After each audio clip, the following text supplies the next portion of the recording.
And a warning for you now, some disturbing video we're going to show you in the latest update of the Israel-Hamas war.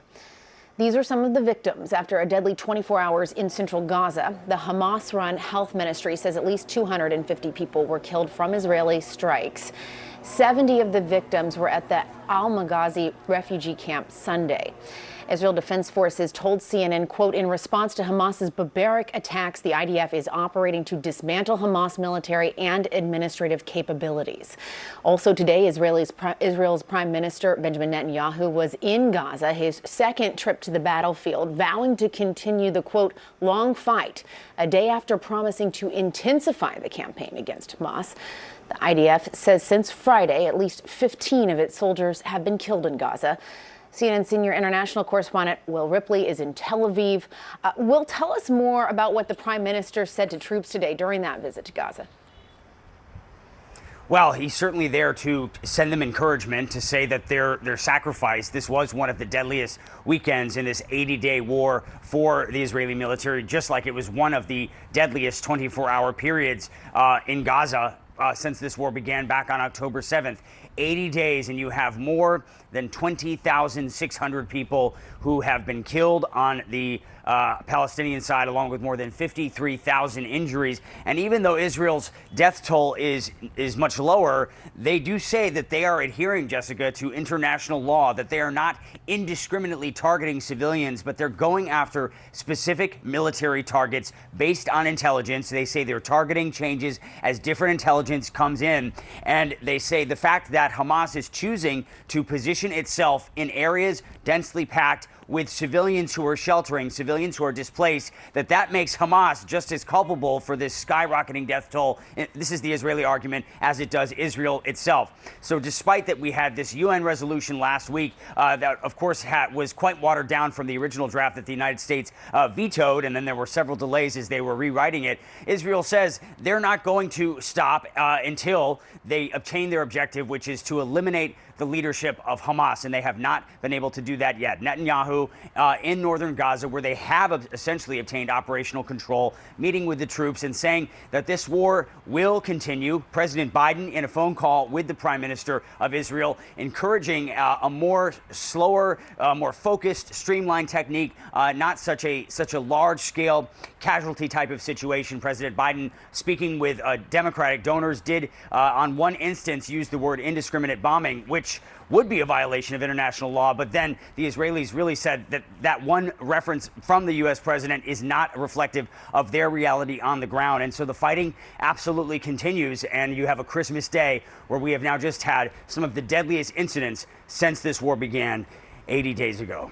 And Will, before we let you go, the IDF has also revealed these new details about the Hamas tunnel network that they've been trying to destroy and penetrate there. What can you tell us about that? So this is a network of tunnels underneath Gaza. Hamas has publicly stated in the past that they've built hundreds of miles of tunnels under Gaza, although the exact number of the tunnels is unknown and impossible to independently verify. But what Israel says they discovered and uncovered is a very elaborate tunnel system, very high tech, with capability to house weapons facilities, bunkers, command headquarters, even living quarters, apartments for the Hamas senior leadership. And they also say that they recovered the bodies of 5 Israeli hostages, 3 of them soldiers, 2 of them civilians. And once those 5 bodies were recovered and repatriated back here to Israel, that underground tunnel complex that was housing the Hamas leadership and a lot of the leadership operations was destroyed. Of course, the leadership has since moved on to another location, Jessica, Israel trying to track them down. But this is a fight that experts say is likely to continue for many, many months to come, because Hamas is actually getting more resources funneled in from their supporters, amongst whom they've actually gained credibility since October 7th for keeping this fight going. And so they're going to get more money, they're going to get more weapons, and Israel says they're going to have to keep fighting. Will Ripley for us tonight in Tel Aviv. Thanks so much for that reporting, Will. We appreciate it. And joining us now to talk a little bit more about this is retired Army Brigadier General Mark Kimmitt. Thanks so much for being here on this Christmas Day. We really do appreciate it. I want to start first with some of Will's reporting there. We know that Israeli Prime Minister Benjamin Netanyahu has said that Israeli forces are intensifying, that's his word, operations inside the Gaza Strip. What do you think an intensification looks like at this point? Well, I think it means probably putting more ground troops in to finish up the fight inside of Gaza City, more ground troops to finish the fight in Han Yunis. I think it also means that they may step up the amount of air attacks that are going into both of those cities, because I think that they recognize that international criticism cannot continue at this level. So the sooner they mop this up, sooner they clean this up, the better. And candidly, that saves lives by speeding it up, simply because you won't be fighting as many days when you hear casualty tolls of 250 plus. And his statement, Benjamin Netanyahu's statement, is coming after the Secretary of State, Antony Blinken, said last week that this conflict, quote, needs to move to a lower intensity phase. So obviously opposite there. You mentioned international support and outside support for Israel. What do you anticipate the U.S. support for Israel is going to look like as we continue moving forward?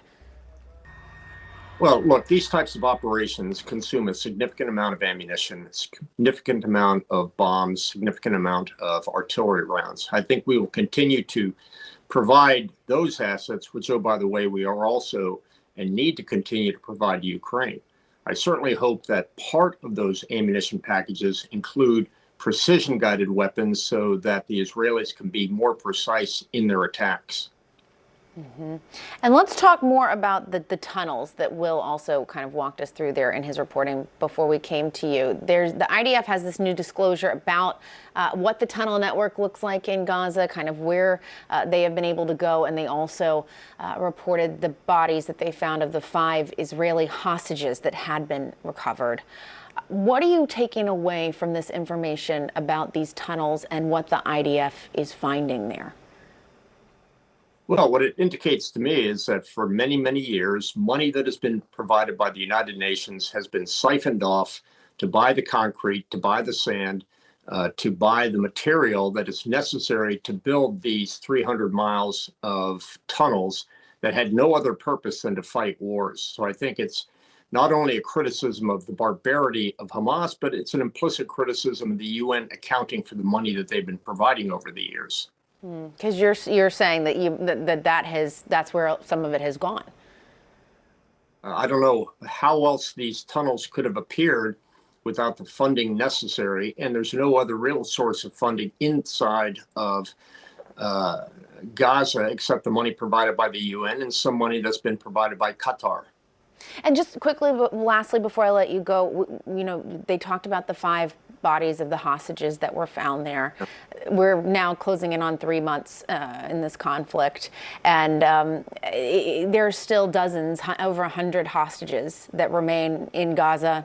Where do you see this going? Does that rely solely on a diplomatic solution, or is there any sort of military intervention that you see coming down the road at all?